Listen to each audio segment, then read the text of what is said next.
Hey everyone, it's Jason. Welcome back to Black Rose Wars and the SATOR Kickstarter stretch goal box. As a reminder, this is for the original version of Black Rose Wars, and not the revised or Rebirth. Rebirth is the spiritual successor sequel game, basically, updated some stuff. And then the revised edition will be a re-implementation of the core box and some of the expansions to fit the Rebirth model, which did update and fix some stuff.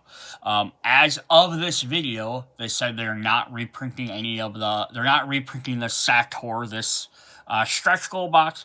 Does not mean they might not over time reprint parts of it. The One School Void has been reprinted in the Lex box, or the Ghouls Void box. Not the Lex box, the Void box has been void.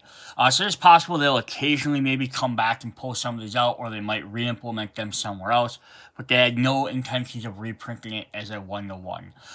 There's also supposed to be an upgrade for this set, for the expansion for this, up to the new stuff, so they might reprint the schools and stuff, and some of the character cards and stuff to fix that, but I don't know what's in there because the video hasn't been released yet. So if you didn't watch part one, what I went through is just a brief overview of what was everything in the box, as well as some of the new implemented rules for some of the new stuff that kind of again brought it more into what Rebirth eventually did, as a base thing. And then what we're doing with the rest of the box is we're breaking it down, much like Rebirth's Rotas box did, is into 6 different little mini expansions, plus we'll do a separate video for solo mode. So each one will just be each one will just be its own separate thing. It'll have somewhere between 2+ mages in it, 1 to 2 schools in it, any evocations that are relevant to that, and then there's the campaign mode, which we'll also go through. Each one, so I broke it up into each campaign for each video, then that way, it's kind of breaking them down, taking everything in chunks. And then each of the videos, just as a thing before we hop into them, is I broke them down as my own names I gave them, are Corrupt Power, Ancient Times, that one will also have the Sin Tempor crossover in it, Rising Sun, Legendary Tales, Natural Force, and Learning Curve. And again, so there'll be 6 different videos there, as well as, right, 1, 2, 3, 4, 5, it'll be six videos there, as well as the solo play, and then finally the very last video I'll do is I'll actually do a comparison to all the different reprinted cards. So let's go ahead and hop into this video. Hey everyone, it's Jason. Welcome back to the SATOR Kickstarter expansion box for Black Rose Wars, the original version. Again, not the revised or the Rebirth editions. So if you watched all my previous videos, we went through all the cool content, all the miniatures, the mages, the schools. The last video here we wanted to do was they reprinted all the cards from the core set, not the Inferno expansion or the Chronos expansion or the 5-6 player expansion, just the core box, because as they came through, they found a bunch of errors, and lots of them were just there were lots of little minor things. They didn't overhaul any extra cards or anything. They just cleaned up some of the text on some of the cards, or fixed maybe a spelling error, or a word that got typed wrong due to translation errors. Gotta remember, this is an Italian company, so translating to America, sometimes mistakes happen. So it's cool, they reprinted everything. So all 6 spell schools, the personal mage spells, all the forgotten spells. They only reprinted 3 of the school grimoire spells, just because there's only the only ones that actually have mistakes. They also reprinted every single quest and event card and evocation card. So in this video, we are going to go through all of them and compare. The left side here will be the original stuff. The right side will be the SATOR reprinted stuff. Now, one thing I do want to mention is if you pick this up, whether you pick up the full SATOR Kickstarter box or you pick up just the updated expansion, so you don't feel like you needed to pick up all the miniatures, you just wanted the corrected cards. There is no indication specifically on the cards which belongs to which set. So make sure if you take them out of the box, you're paying attention to which stack you had in which pile and which one you had in the other, because once you mix them, it's going to be very hard to tell them apart. So that being said, I'm gonna go through the 4 character cards, just to kind of show off, and I'll kind of read through and we'll look through those. Their personal cards, just kind of show what the differences are. Then for all the rest of the cards, um, for all the spell schools and as well as all the events and quests and evocations and stuff, I'm just going to show them off. I'll probably read the names of the spells, but I'm not going to read every single individual part of the text. If you want to see what's different and read them, you can definitely pause them. This is just so if somebody wants to be like, hey, do I want to, like, is it worth me picking these up to get the different sets? Again, it's lots of just cleanup of the text. So it's that. I will also say, though, if the revised edition is coming out, it's going to redo all these cards in the text of Rebirth. So I don't know if they're all going to then change another time as well. They're probably going to update them and change some of the text and stuff, and might even change some of the abilities slightly. So they might be different cards. Or might work slightly different. So that might be a difference between do I want spell that does A and spell that does B versus this is just do I want the text to say this or this. But it'll be up to you if you own the core set. This video at least provides you with an opportunity to see if you think it's worth trying to pick up the SATOR box to get the extra cards, or if you want to pick up just the updated set itself. So yeah, first thing I want to do before we jump into the cards is we did have our oversized ones. They just fixed a couple of these. So like Illusion, so again, it's one side, old versus new. They just fixed some of the names, so like Jester Cap became Jester Hat to fit into the actual, the same card text. They just messed up the language on there. Same thing they did with Conspiracy. It was Death Dance versus Dance of Death. And the last one was Necromancy, which they changed Vile Corruptor to Mean Corruptor, and then Bone Armor with the U for, like, other languages to just no U for Americans. I honestly don't even care. Like, I went through typing up a lot of these cards and stuff for my checklist, and it's like I had to keep typing armor with a U. It doesn't bother me. It's a different spelling of it. So those are the only 3 they changed for those. Otherwise, nothing else majorly changed. Alright, so now if we start looking at our cards, we have Ring of Fire. Let me zoom back in these so we can read these a little bit better. So for Nero, let me drop these down a little bit so they're a little bit better angle. So for on the top ones, this is the kind of things we're going to find out. So it says, originally it said,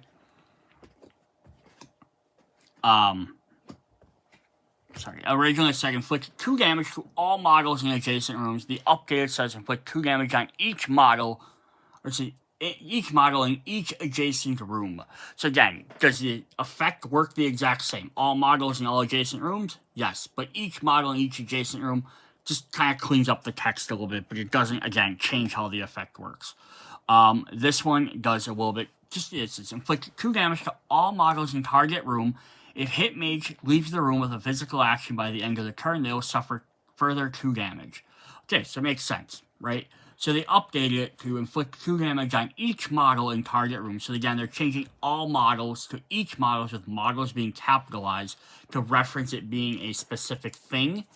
It says in the target room, and they also updated target room. So anytime they have something that's an actual, like, description of a character, so like a model is referencing a thing in the thing, the target room is referencing that, they started capitalizing them.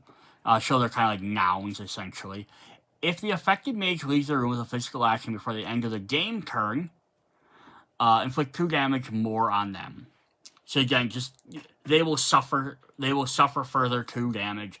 You can understand that's what they mean, but instead it's changing it saying inflict 2 damage more on them. So using the word inflict kind of keeps some of that synergy going. Plus it mentioned the end of the game turn, so just the end of the turn, because end of the turn would be like, oh, I'm done with my action, that's the end of the turn, versus end of the game turn would be, oh, end of when everyone's done playing after that round, before the evocation start phase. So just a little bit of changes there. So for Jafar's Reading the Stars, we had originally said look at the first 2 quests of Moon 3, you can lose 1 point to draw one of those cards. So now it changed it, so look at the top 2 quests of the 3rd moon phase, so it's just changed it to say 3rd moon phase instead of having the numeral on there. And it does say the top 2 quests instead of just look at 2 quests. Because look at 2 quests kind of just means I can look through the entire deck and I can just randomly draw 2 cards out. Again, you might presume, yes, it means to draw the top 2, but it helps. It says you may lose 1 point to draw one of those cards. So that stayed the same. So it's all about just cleaning up these texts. And this is why I'm not going to read every single card. So here originally we had looked at the 4 first events of the current moon. You can rearrange them and place them in the order you prefer, earn 1 point. So again, changes to look to the top 4 cards of the event deck, place them back in the top of the deck in any order of your choice, gain 1 point.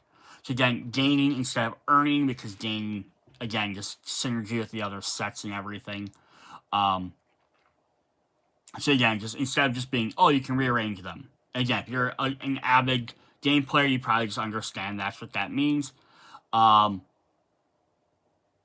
Again, look at your first 4 events. Look at the top 4 cards of the deck, put them back on the top of the deck, just so that way you understand that specifically those things. So someone can't be like, well, it just says I can rearrange them in any order. It doesn't say specifically what I have to do or where I have to put them, right?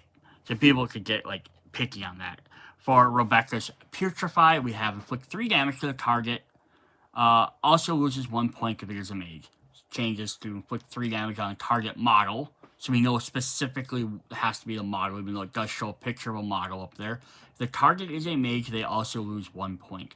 The other thing this does is it does lots of stuff where it separates things into sentences. Having periods. And this works very well for like when timing stuff can occur.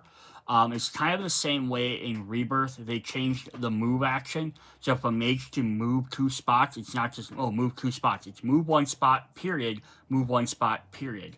To show that they're doing a move action, then a move action, because then things can trigger. So this is literally saying now, inflict 3 damage to target model. Stop.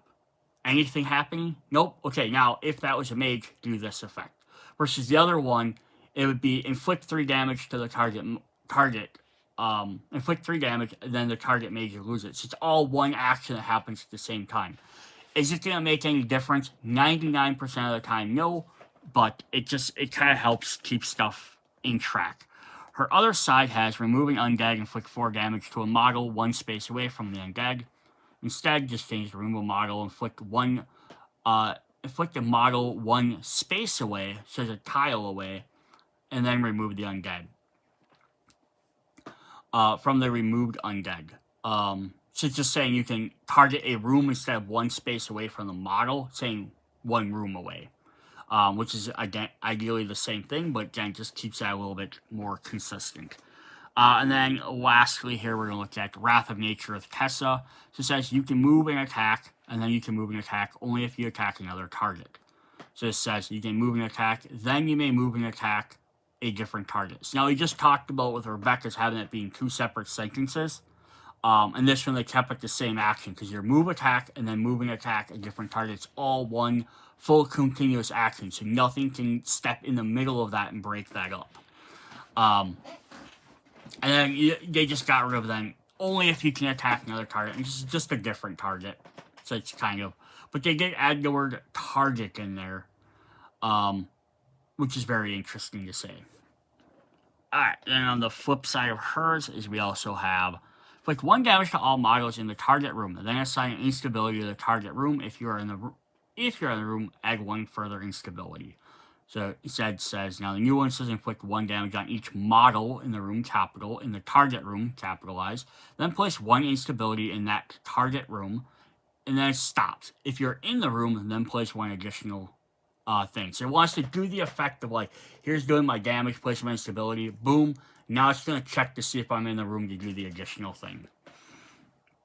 I'm going to look at one of the forgotten spells, and then we're kind of just going to read through them, and then you can kind of pause if you like to read them yourselves. So just like Death Delirium. It says, inflict 8 damage to target model. If the model doesn't die by the end of the turn, remove 8 damage. So then it changes that, so it says, inflict 8 damage on target model, period. If the target hasn't been defeated by the end of the game turn, so again, changing end of turn to game turn, remove any of this 8 damage that remains. And then here, so this does, some of this can argue, people can argue, this does change how the spell works. Because it does say remove the 8 damage, which logically think, okay, so I inflicted 8 damage, and now I have to remove that 8 damage if they're still alive. But then this one says any that remain. So, it's the same exact thing, but you could, essentially, that person could have healed 3 damage by that turn. They could have healed 3 of that damage, right? And then you only remove 5 of it. And it says it's just the 8. It's not just remove 8 damage. So it does the same thing, but it just helps clean up the text. Makes it easier to understand, especially for newer players, which is always the point of any game. You always have to assume that some people haven't been playing board games or trading card games or video games or anything for years. This could be their first game. So on the other side, we have inflict 3 damage to all models in play that already have at least 1 damage. And that one stays the same. Inflict 3 damage on each model in play that already has at least 1 damage. So just have all models with each model. Alright, cool. So that's what we have, so you kind of get the idea of what changed. I have not fine-tooth comb went through every single one of these cards, so there are going to be some stuff that maybe change a lot more than other cards. I can't say for sure, and again, I'm not going to read off every single one. What we're going to do is I'm just going to hold them up, read the name, take a second, flip them to the other side, and then we can go from there. So you can obviously see right off the bat, these ones do have a bunch of different text, but it's just, again, to break up how it is. So we have Devastation,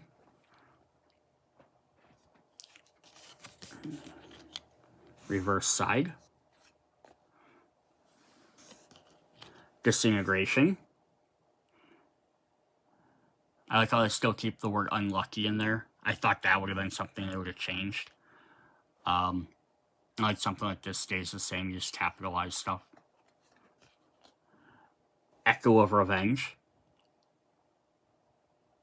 So that's another thing they did do in here, I will point out, is that sometimes when you suffer this damage, it italicized it. So when something's happening to you, it's a condition of a protection spell. When this happens to you, condition, then this effect happens. So they did add that in there too, which is really cool. Makes that a little bit easier to understand, so you know, like, what the condition is of the protection spell. We have Eviscerate. Change something like this just to, instead of ignoring spells, they may not be triggered. So there's a difference there. Ignoring them would be like, they still happen. Someone could argue they still happen, but you just don't suffer the effects of them. Here it's saying they don't actually trigger. So some of these are going to have... again, you could argue whether they have different effects or not. And sometimes they just change the direction of how they work. So then we have the Infamy of Crete.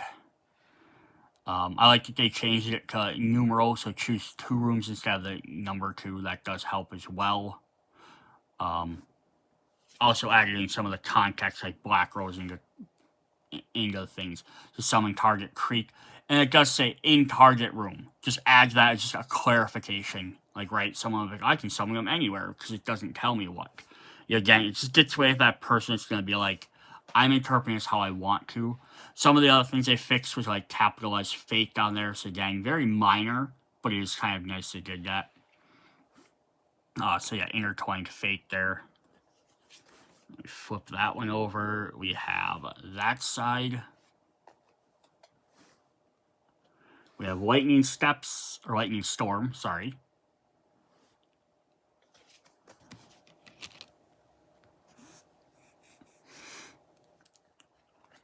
We have Soul Engagement. So again, has a trap, so italicized. It says, when a model enters a room, you may do this. Boom, this is what happens when they do that. It just, the same thing has target enters a room. They just italicize it so it stands out that much more. It just helps them, and they have the same effect on the bottom, so I have to flip that. And our last forgotten spell is Time Stop. So even that top one didn't even change at all. And instead of all mages, it's each mage.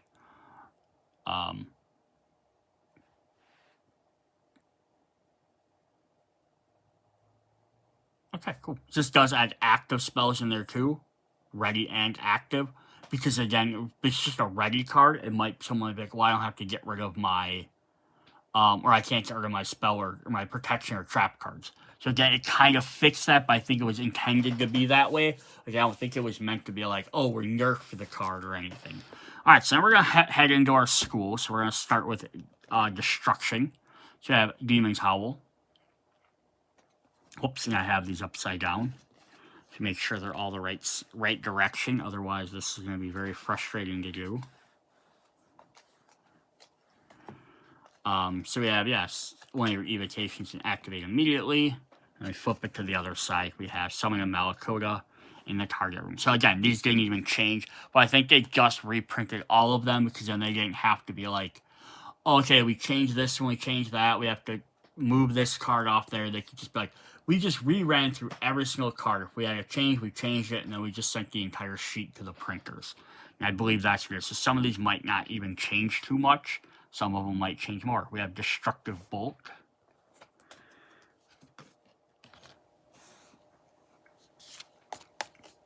So like that one just does change a little bit. It says, you know, from there it has the first, second, and third. And I like the end of the change it onto the third one instead of the last one. We have Fireball. Again, ignoring versus not being triggered. I don't think it was a nerfing thing to like not make it so it doesn't hamper. I think it's how it was intended to be, and it just got translated wrong. So here's another other side of Fireball. We have Fire Dash to fix the capitalization on there.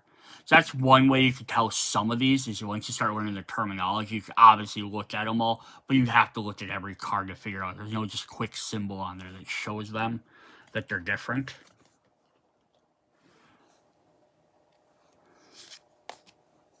Alright, so then we have Fate of Fire, or Fire of Fate. I hope if I read that correct.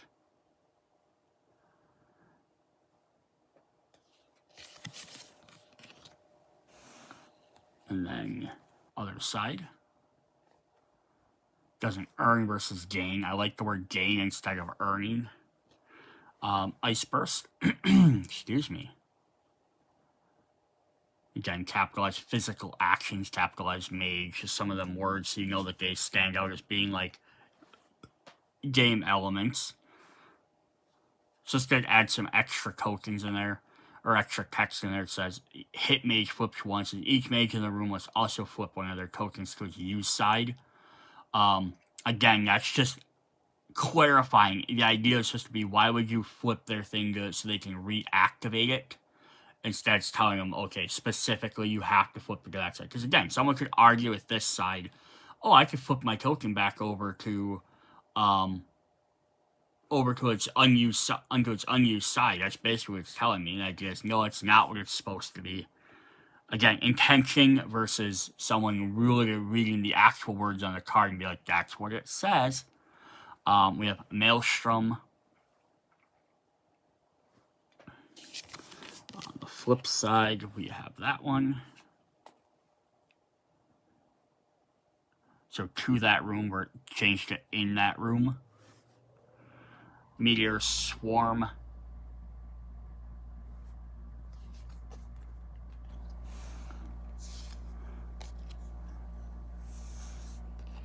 We have Mighty Whirlwind.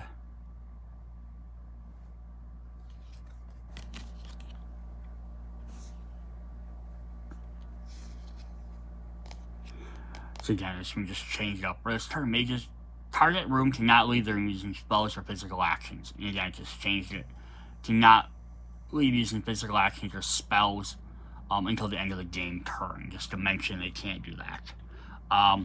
Obscure Armor. Again, protection spells. On the flip side,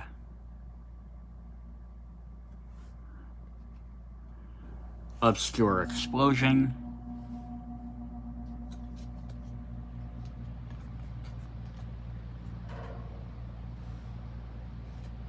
And our final destruction spell is Unstable Arrow.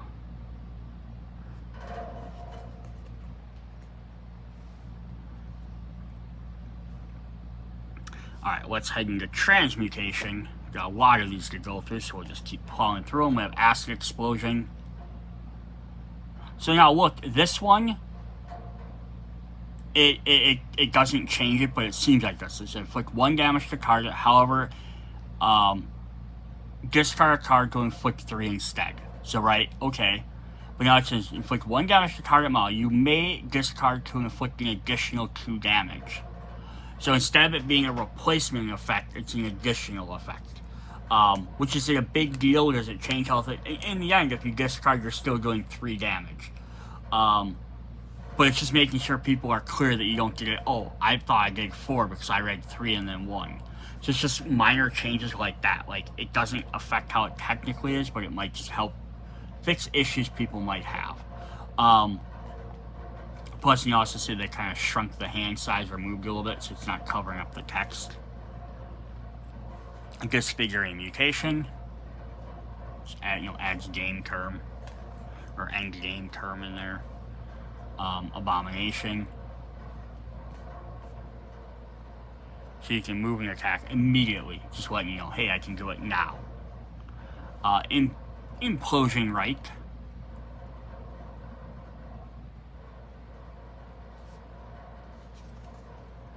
On the other side, we get Summon some Mutant Ulkers. Again, assigning it versus placing it, just a little minor word change. Magic Eruption, or protection spells in our italicized text.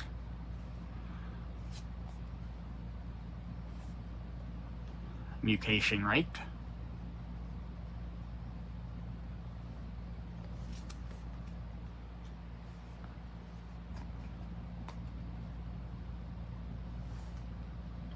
Overload. I think the top one stays the exact same. So again, they didn't have to fix everything.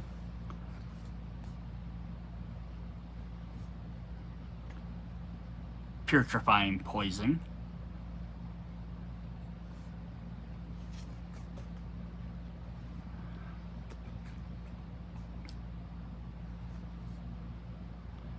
Rite of Change.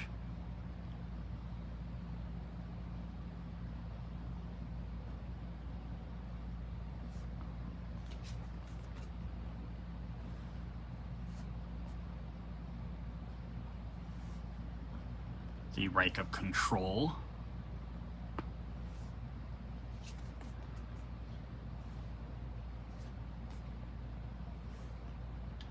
Stone Claws.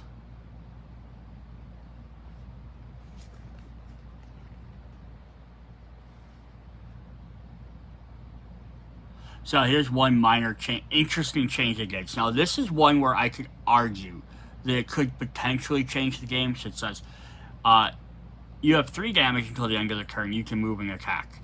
This says you inflict your damage splits 1 additional time. So I think the idea here is because originally, every single mage only had 2 attack, no matter what. That was the whole thing. So that's why I was saying, hey, 3 damage makes sense. And that's why I think the intention here was supposed to be, oh, it does 1 additional damage.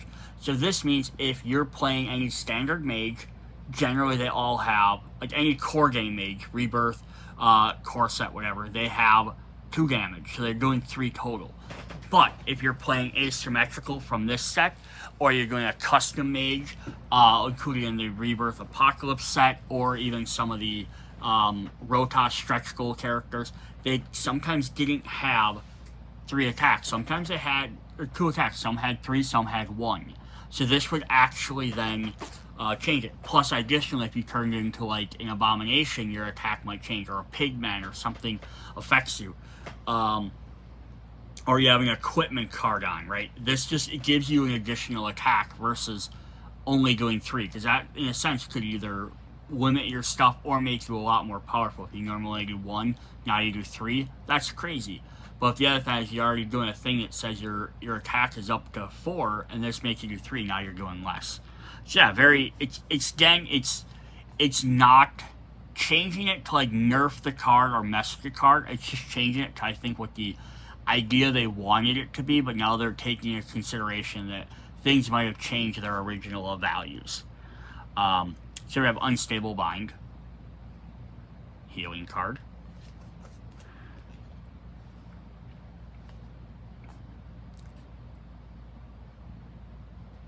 I just added from target room, so it says remove 3 from what? You know, just makes it easier. Unstable Flames, this is our last transmutation spell.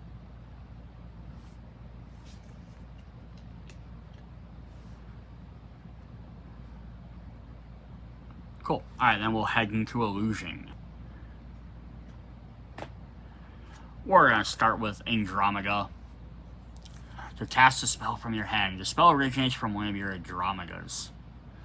Oh, I have this backwards again. So now this side's upside down.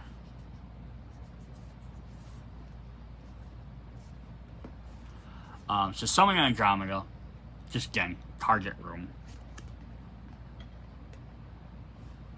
And then this basically states it's just cast one spell instead of a spell. Arcane Mirage.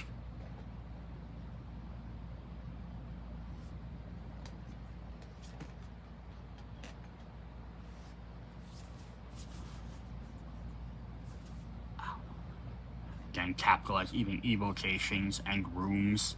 Just seeing like they were things you interact with.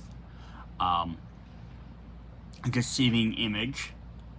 So again, they kind of changed trap. You have a special thing that's just saying how it activates. Added inflict damage on the target mage, just so you knew who you were targeting. Yes, your target is this right there, but then again you could be like, oh yeah, makes sense, that's who I'm targeting. But this just adds it extra stuff, a little bit clutters the card maybe, but I think it's helpful to just see that way you know exactly how it works.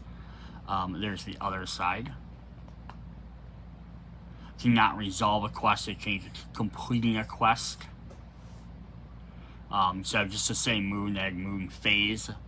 Just these little reminders. Ghost Assassin. This just adds a bunch more text to it, but again, helps simplify it a little bit. Cause that was the thing, they had in the original game, they were like, oh, here's the book, you can go read to it, explains these cards better.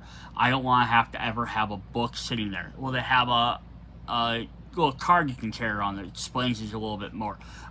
You know, for like the rooms and stuff, I shouldn't have to have a card that explains the rooms. Illusionary Pain. Like, right, it's not bad to have something like, oh, this has a special interesting effect, like I summon Pigmen. Here's a little book that explains how Pigmen work if I didn't know. Or Fading Evocation, some of the little rules, but I shouldn't have to have something that re-explains this text. You have the text on there, the card should be able to do what it says. Illusionary Tribute.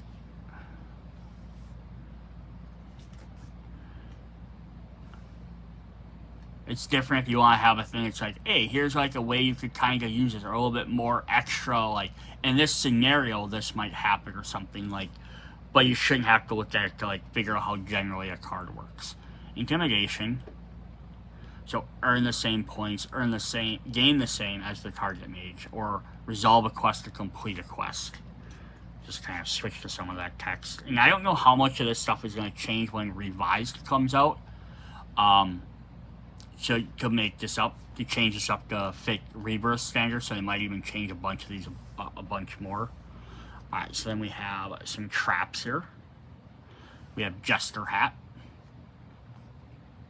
Just leave that one up for a minute because it's double-sided, or doubled, same direction.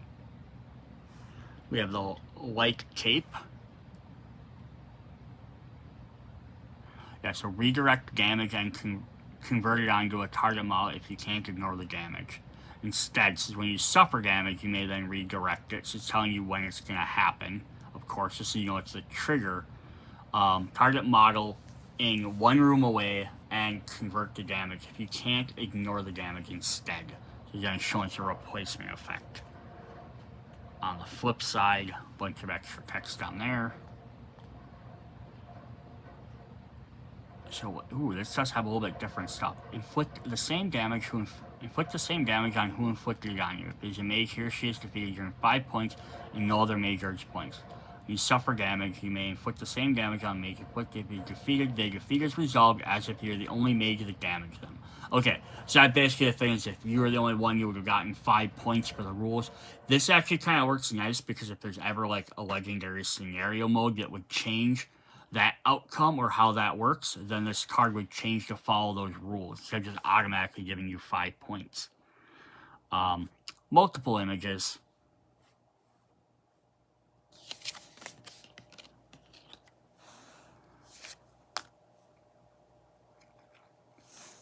Shadow Step.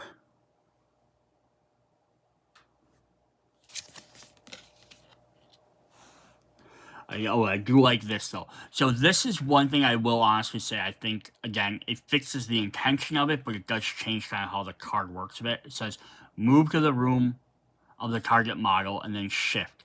So they started going towards shift, because shift is basically like teleport. You go from one space directly into the other space. You pick up your model, you move in that space.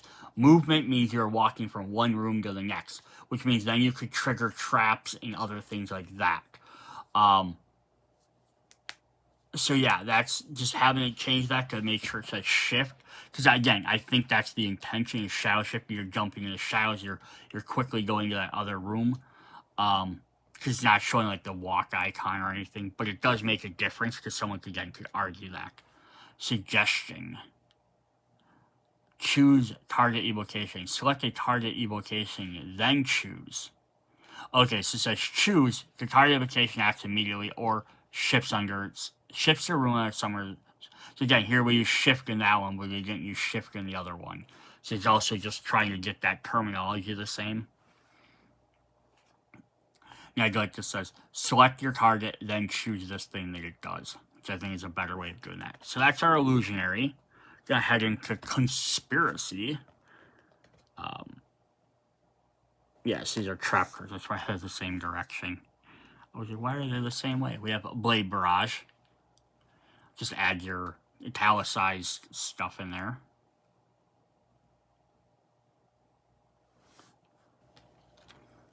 Blood Pact. And then since the rest of the SATOR stuff came out afterwards, obviously, they corrected all this. They had all those adjusted. And I think Chronos, I think they looked at the other cards and they had, I think the base game got printed early enough that was the issue. Is that they had, by the time they started doing the rest of the set, they had the 5-6 player expansion. They only had a couple of mage cards, so there probably wasn't any too many issues on there. Here's the Dance of Death. And then the Chronos box and the Chronos box with its misspell, I think they had that fixed by then. They maybe fine-tooth combed it over a little bit better. And all the evocation, the quest cards for that and Inferno were just fine. So they didn't replace any of those.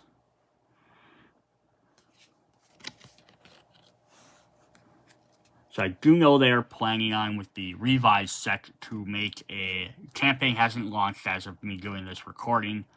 But I know there's Deceiving Winged. Here's Dismiss. I do know they're planning on doing an upgrade box for like the SATOR stuff and that, but I don't know what's all going to be included in there. Again, I don't know how much fundamentally stuff is going to change. It might even just be this stuff here. They might have just, hey, this stuff got updated.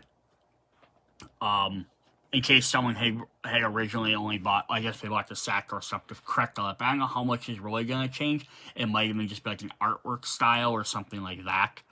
I can't say for sure until it does. Maybe I'll try and do a little campaign preview video when that happens.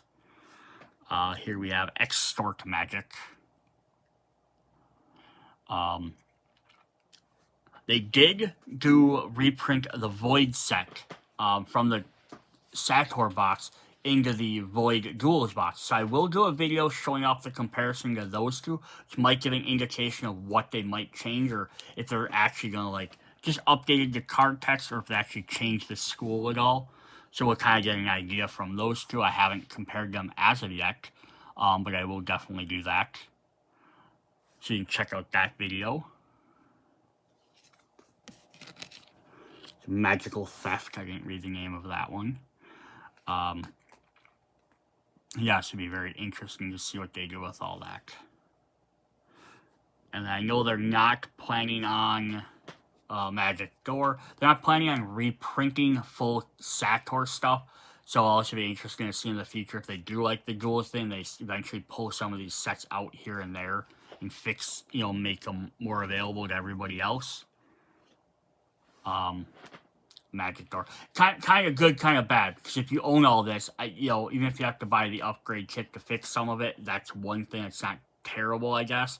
But I don't want to also have, like, another box or 2-3 expansions that have multiple copies of them decks sitting around. That would definitely suck having to keep rebuying them. Like, oh, here's another edition of that. Obscure Intuition. So it's like draw 2 quests and then do this. Here, draw 2 quests, end. Now do this after you've drawn them 2 quests. Just little minor changes there. Alright. We have Plot. Very interesting there. Discard rounded down. On the flip side, we have that one. So another question that will come up will be, what do I do with all these extra cards? So we have Profane Mark.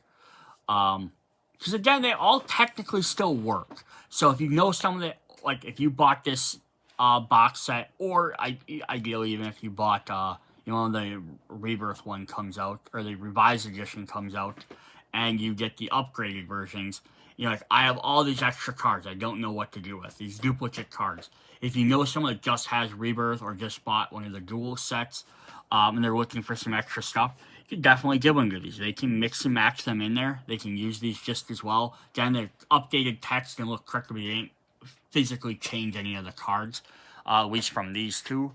So yeah, they could definitely do that. What I am personally going to do with it is there are a couple of print and play cards. There's a Christmas set, or if I want to come up with my own creative ones for other characters, I'm going to print them off on sticky paper. I can put them on these cards so I have the same backs and they have the same card thickness. Here's Whispering Wing. That was the last conspiracy. We're going to jump into Necromancy now with some bone armor. Yeah, that's what I'm going to use them for. I've done that with other sets where I bought in, like, multiple base sets for that reason, so that I can copy them on there and I can mix them and match them. Yeah, I'll have my printed artwork on the front. It isn't going to match the exact same coloration and all that. Won't look official, but at least I can use it and mix it, and the backs won't look different. Versus if I printed off the backs of the cards. So there's the opposite of bone armor. Plus there's also a couple of cards even from Rebirth that have errated errors. So I don't know, maybe if they're going to add those into the revised edition so that people can get access to them. Otherwise, you got to reprint off those as well. So again, if I have to, I can at least put them on cards. But that's what I'm going to do. So here we have Cowardice. Oops. Oopsie daisies.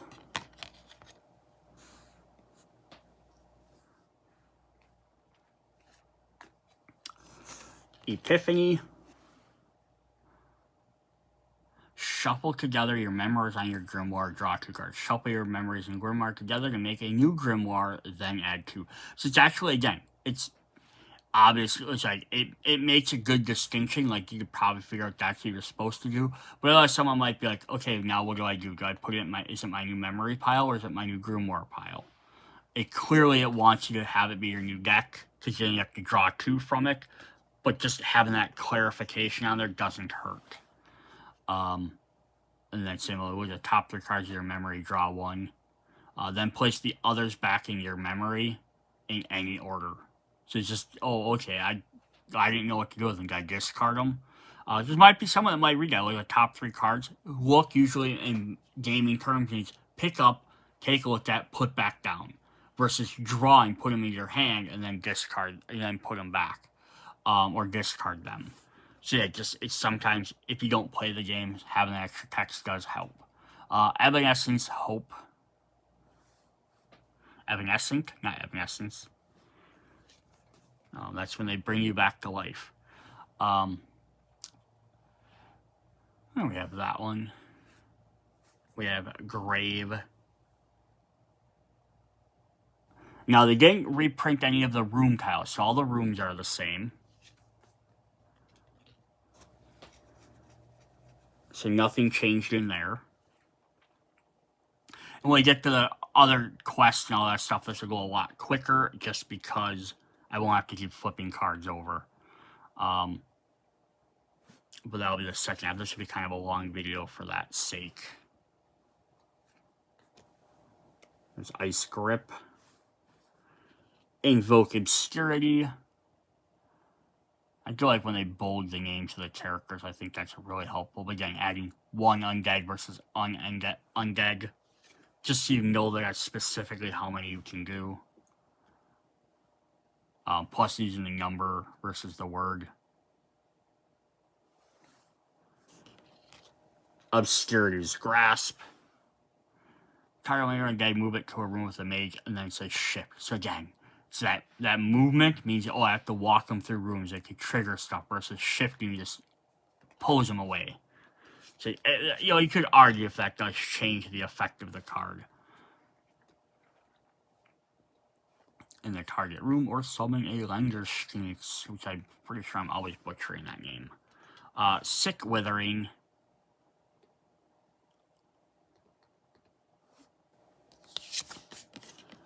Flip it to that side. If possible, convert 2 on each mage in the target room to lose adjacents. For each one you're unable to, target loses 1 point. I like that, versus if you're not able to do this, instead of for each not converted. Summon Obscurity. Summon some dead guys. Always fun.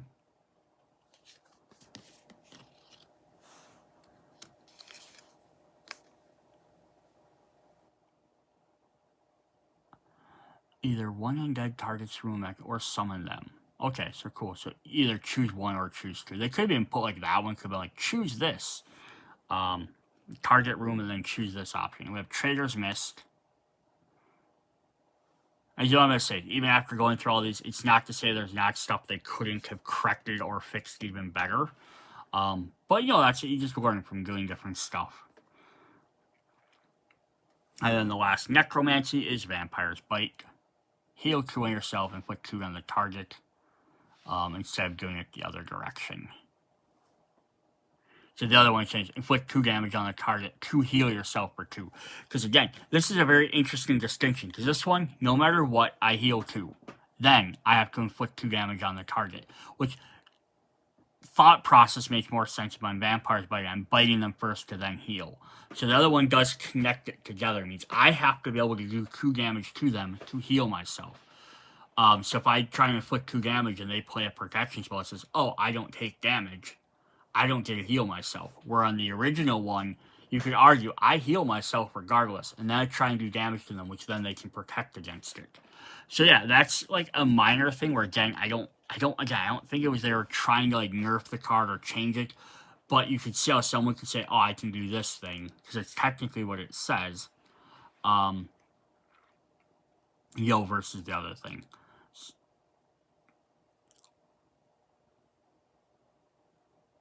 Okay, cool. So then last one we have up is, why am I blanking on the name? It's Divination. We have Arcane Mark.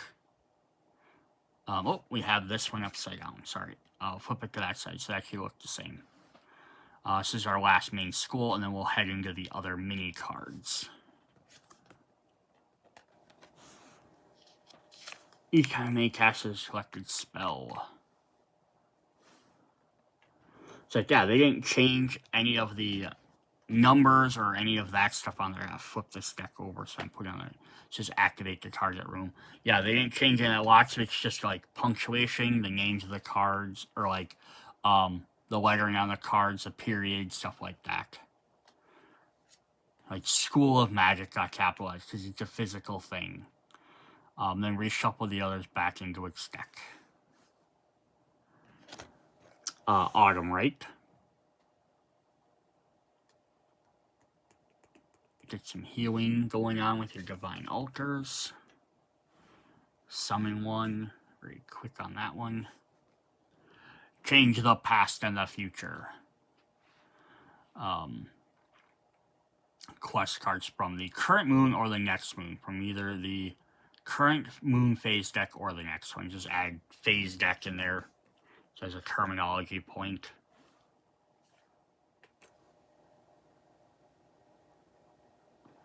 So, quest from the previous moon, either earn the points on a quest or keep the card. So, draw one quest from the previous moon phase deck, if any. If you draw on the first one, obviously there's not one if you're playing this off the first one. Then either gain the points of the quest or add it to your completed quests. So that's a good thing to indicate there for completed quests. Or add it to the completed quest, where it says keep the card means keep it in your hand, right? Because you're drawing it. But I like the idea. So again, they changed the card, which does affect how it would work. But again, I think it was the intention of how the card was supposed to work versus how it ended up being read. So not like a nerfing thing. We have changed the plot. We have clairvoyance. Which has some italicized stuff. Oops, banged my camera. Flipped over to be ignore the next trap spell that targets you. Forget the grief. Heal 3 damage to all models in the target room, including yourself under 1 point. Heal 3 of your choice from each model in the target room. Ooh, so this actually does effectively change everything. So all models versus your choice from each model. Heal 3. Okay, no. So it's the same thing. Oh, okay. So here's again, it's a weird clarification in there, right? So it's still heal 3 of your choice from each model. So of your choice means if they have 3 different instability colors on there, you get to choose which instability does it. Versus just healing all 3 means technically you'd have to heal from right to left, which is how the avatar works when they heal and stuff.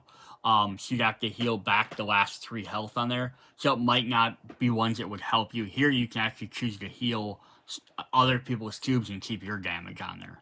So it's a very interesting indication on there. So again, if you could choose to heal, why wouldn't you always heal other people's stuff and keep your damage on there? Then convert some damage. We have Hourglass, which is a quest of the mage in the card and take one of your choice. If you do so, the mage whom you took the quest draws one from a previous moon. So the same thing like they just mentioned, look at the uncompleted quests of the mage. Because again, I think the idea is their thought is like, oh, I'm just looking at their quests I can see. But since it doesn't say that, they could be like, oh, I could take one from your completed pile. Right? It's a clarification. It's all the game needed. Look at the event cards. Reading the past and future.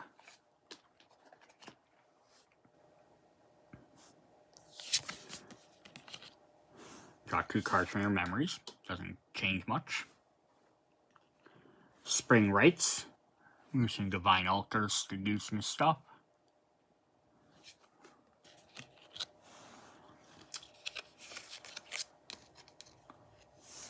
The Summer Rites. Moving some more Divine Altars.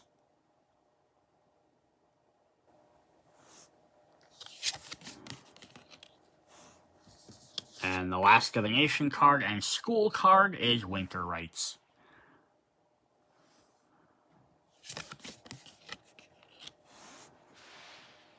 Alright, so now we'll go ahead and take a look at all of these spell or evocation quests and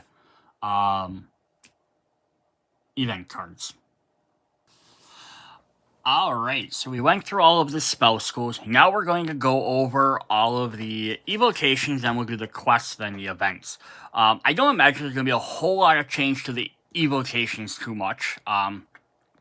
Aside from, like, maybe font in the picture and stuff change, the text change a little bit. So again, original on this side, SATOR upgrade on that side, or replacement cards.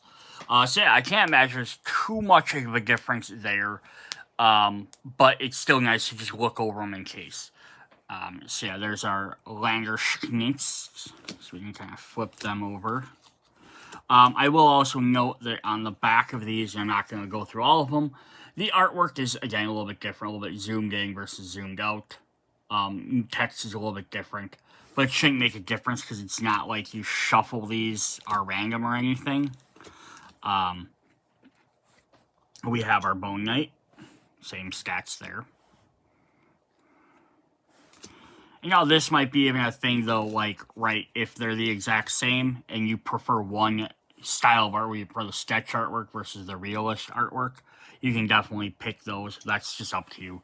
Mutant Alter, say 004. I kind of like the heart, or the words inside the heart symbol, but again, it's not that big of a difference. The Divine Alter.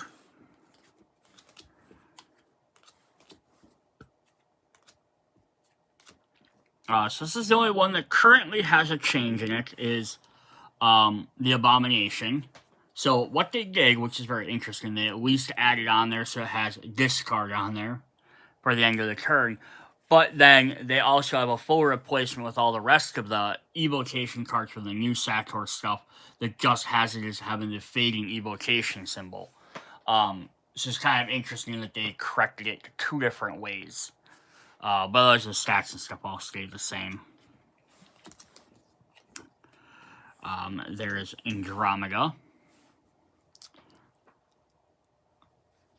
So instead of attacking 10, remove 1 instability, or instead of attacking 10, remove 1 instability. So yeah, just slight changes there, nothing major.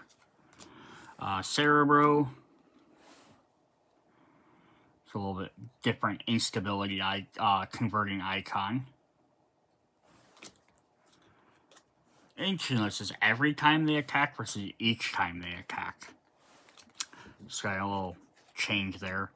Again, Malacoda does have his artwork on the back. There's full color artwork. I don't know why they did that for that one card like that where it takes up the entire art. But his stats stay the same.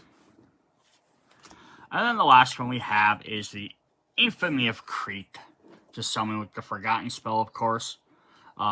Every time, each time it enters a room, inflicts 4 damage to each model in that room. 4 to all each model in that room. So it's kind of funny. This is a little error correction.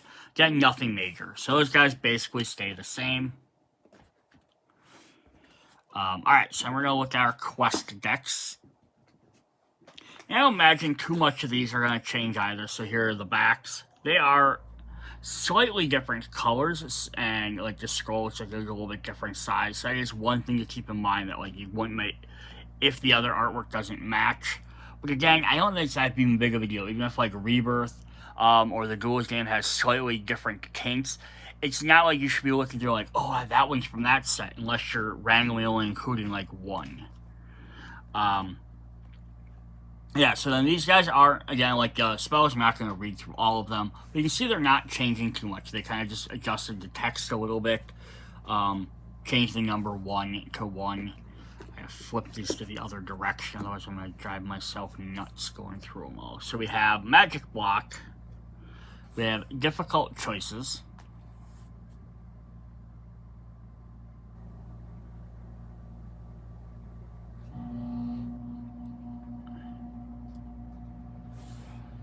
Clouds of Ash. So reveal. So some of these are a little bit different. I'm just going to notice this. So I'm going to jump back up here just a second. So it says discard 1 spell from your hand into the library. And this just says discard 1 spell from your hand during the study. So the new one doesn't say the library. So it kind of makes me wonder on that. And the same thing here, it says reveal at least 1 spell, which just, again, I think casting at least 1 spell means the idea of you, once it's flipped over, it's cast and it's revealed. But I think someone might be like, reveal just means I can just show it from my hand. So it does help that. The Clouds of Ash. Sacred and Profane. So you just want to change that from reveal to actually when you're casting the spell, not just showing it to somebody. Enchanted Marshland. Intoxicated by Incense, and plus the capitalizations on there. So there's ways to kind of tell some of these if they're the newer one or not, but you'd have to again meticulously dig through every card to be able to tell Gust and created Terrain, Fire and Ice Tails, Magic Shield, Magic Shell, Plague Doctor,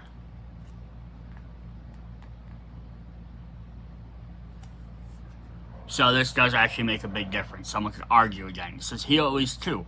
Oh, I healed 1 this turn, I healed 1 next turn. Versus this one says you make sure you heal 2 during a single turn.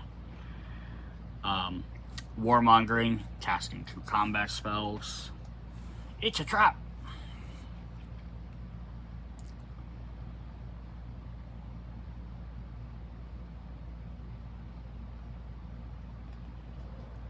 Alright, Crazy Race, Strange Tactics, Elusive,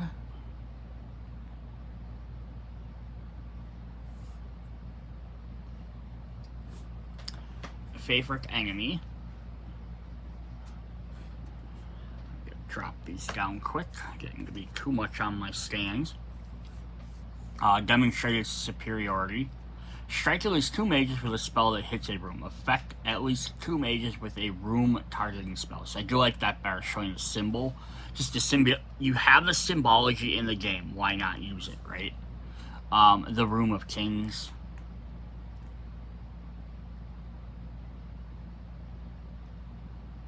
So it just does, again, some of these things. It says, instead of the normal room effect, take the crown from the player who has it, if necessary, and then give it to another player.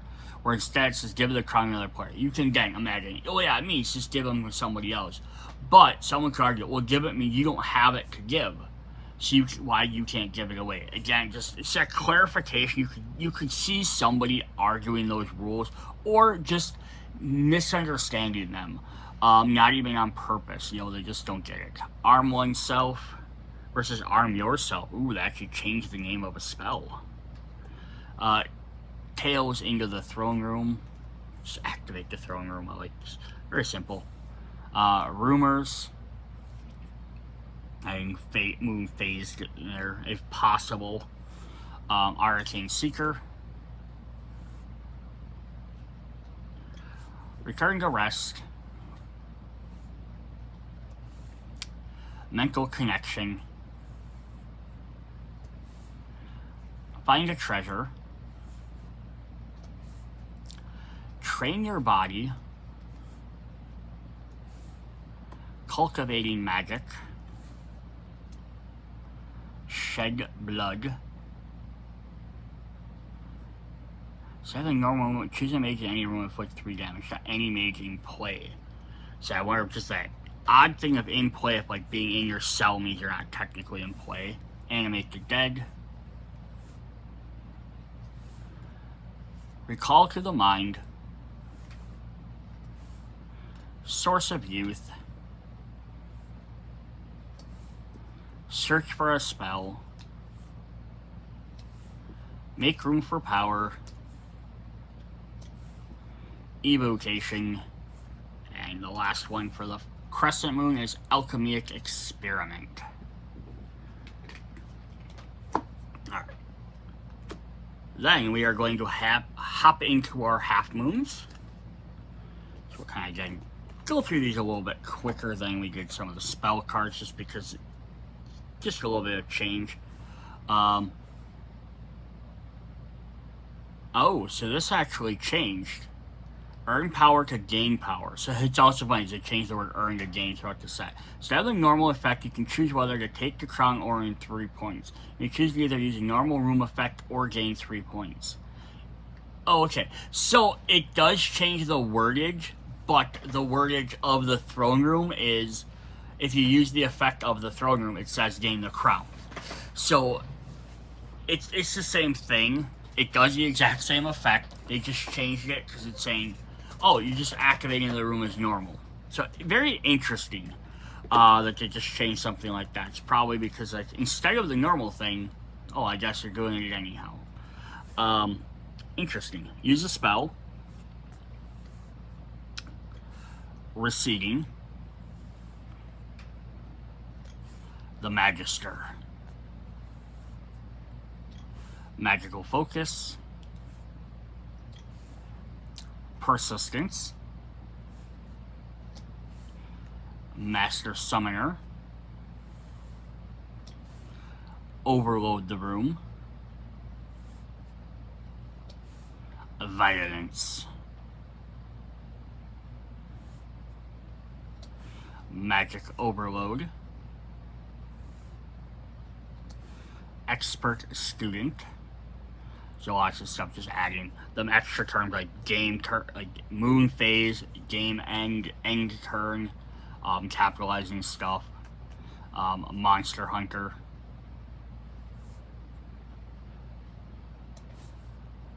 Suicidal Tactic. I love the little callback here. I didn't know this was a callback, but that's the skeleton buddy of the Necromancer class for Nova Yekis. Fall into a trap.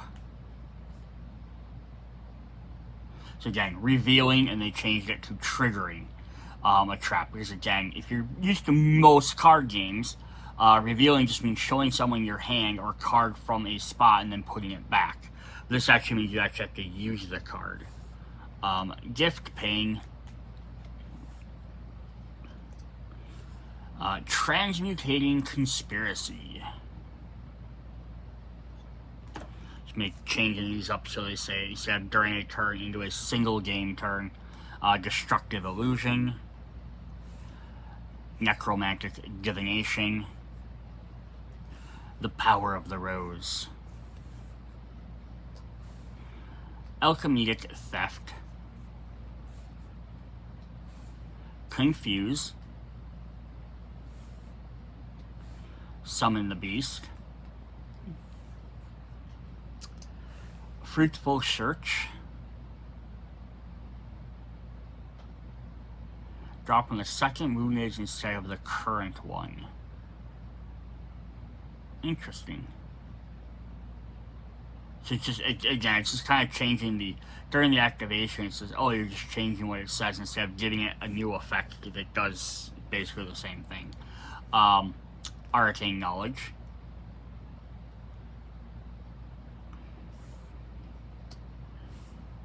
Healing Gun. Eradicate Memories. Healing Gun's also a card from Nova Yekis. I love the callbacks to that. The Undead King. And I added here, summon a Bone Knight under your control specifically.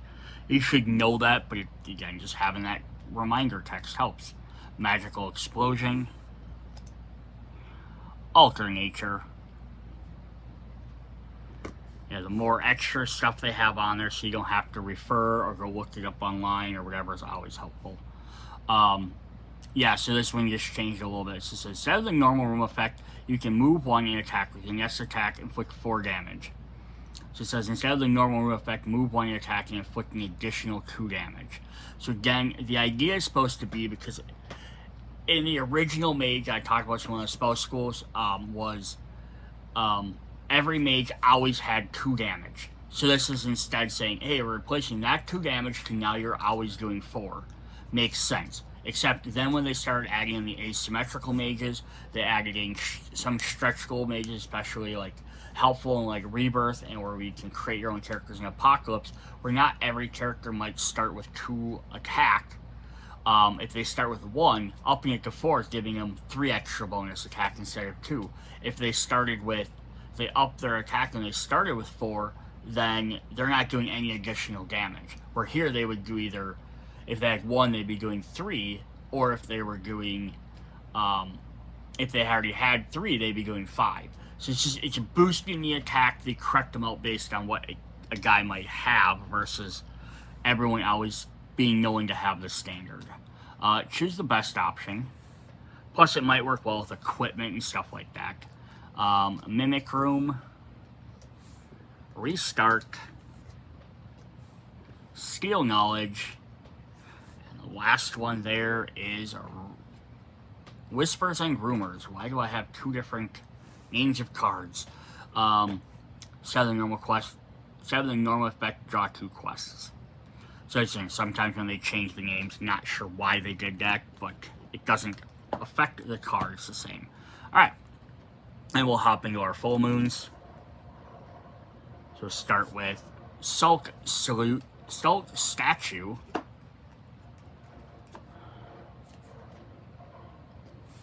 Untouchable. Supreme Mage. Specialist. Nemesis. Wrecker. Gladiator. Electric. Progressive Instability. The Immense Power of the Rose. Destroy Power. Final Blow. Assassin. Search for Power. Scale of Destruction.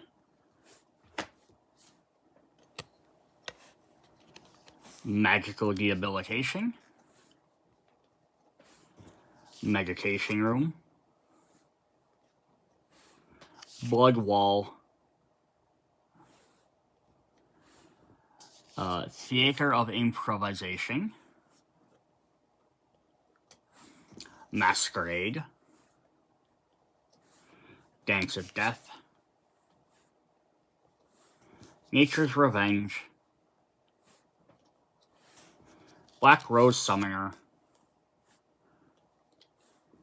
Punishment of the Summoned.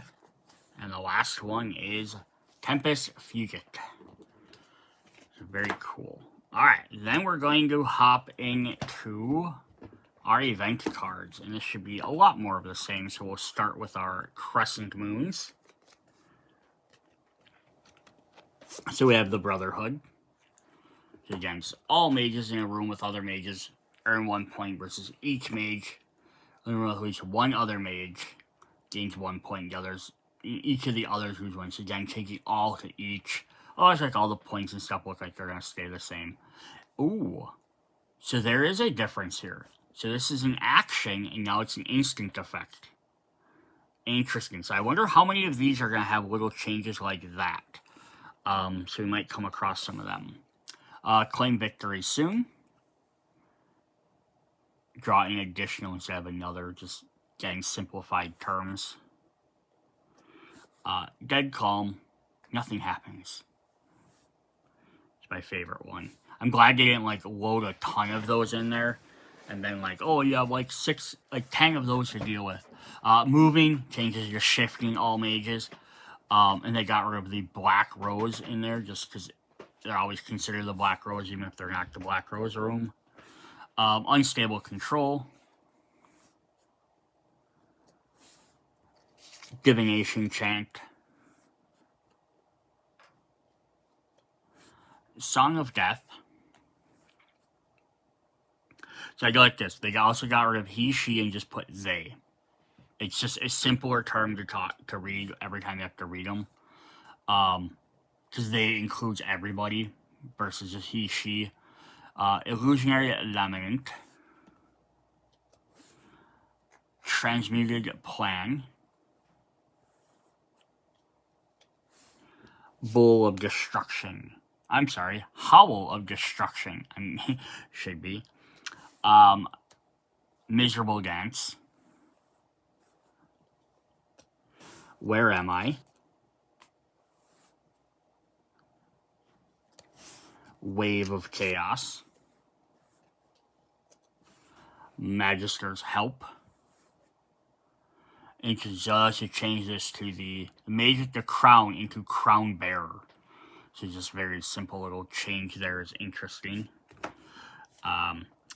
Apprentice Wizard.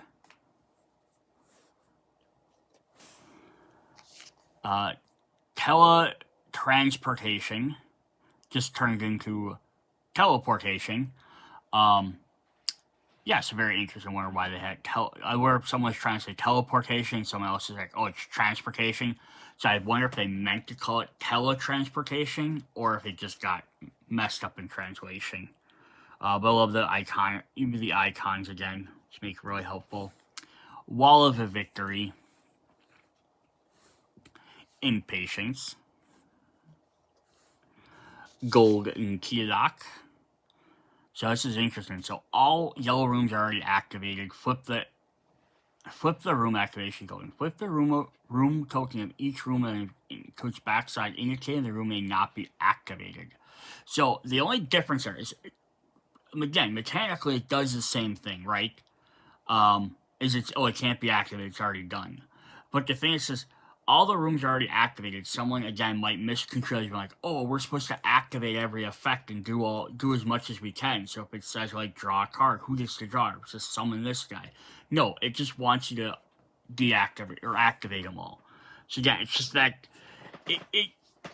it's you can see where there could be confusion in there. So it says illusionary key lock. So we're just gonna get through these different colors. Mutating key lock for the greens. Velvet key lock for the purples. Steel key lock for the reds. Bone key locks for the gray. Punish the evocation. And then the last one there is unstable start. Alright, and then we will head into our half moons.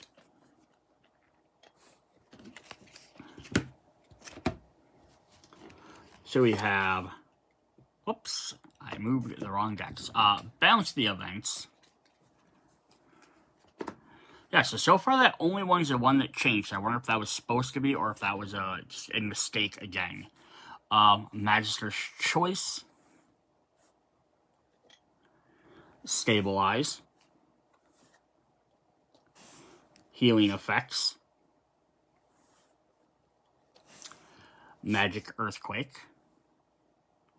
Sign 3 where you prefer splitting them or not.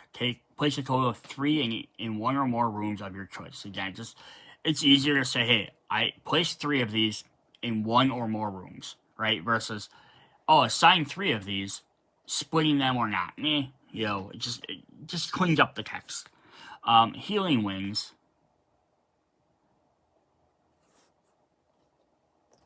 Knowledge.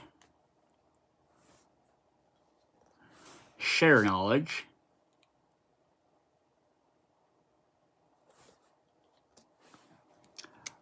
Curse. Moving Sand. Drought.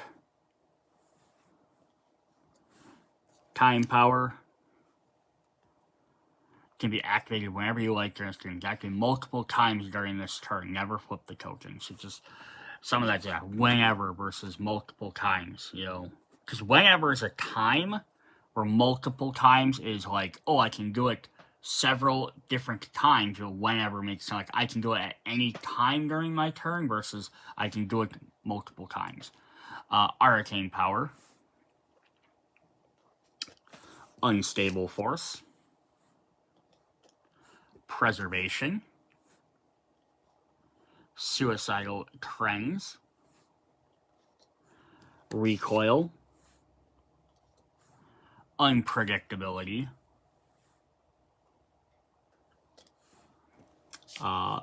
Burning Golden Key Locks. Now we're going to get our key locks for the upgraded ones. Burning Illusionary Key Lock. Burning Mutating Key Lock. Burning Violet Key Lock. Burning Steel Key Lock. Burning Bone Key Lock. Lose Control. And then the last one for this is Misleading Agreement.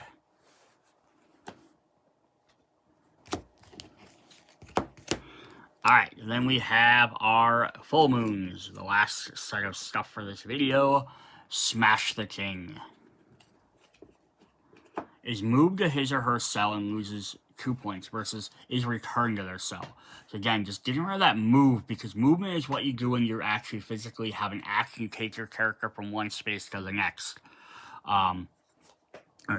Bloodbath actually goes from 2 words to 1 word. Very interesting. Antique Discoveries.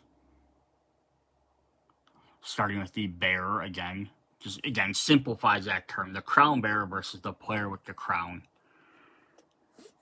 Divination Song. Primava Melody. So this guy actually changed it to Primeval with an L. Interesting. So they just changed that a little bit. Death's Requiem. Illusionary Dirge. Destructive Tarntelia. I don't know what a Tarntelia is. A Euphoria. Magical Theft. Begging. So I'm going to change it a little bit too. The mage at the least points steals 1 from each player. The mage at the fewest points must steal 1 point from each mage in play. In the case of a tie, the bearer chooses among the tides. Again, just what if multiple people have the same amount? You know, here, that's how you decide. So again, just, could you have just figured that out? Could you always just default any choices that could be made or made by the person with the crown? Yes, but just adding that one line of text just saves you that hassle of having to argue over that if that should happen. Backlash. Mind reading. Suffocating Rooms.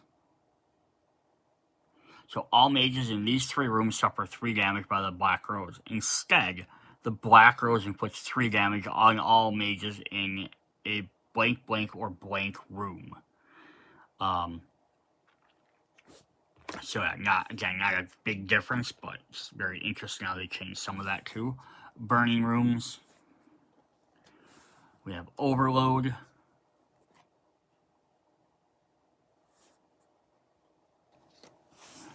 There is no rose without thorns. Unexpected resources. Laurel Wreath. Recall of Gaia.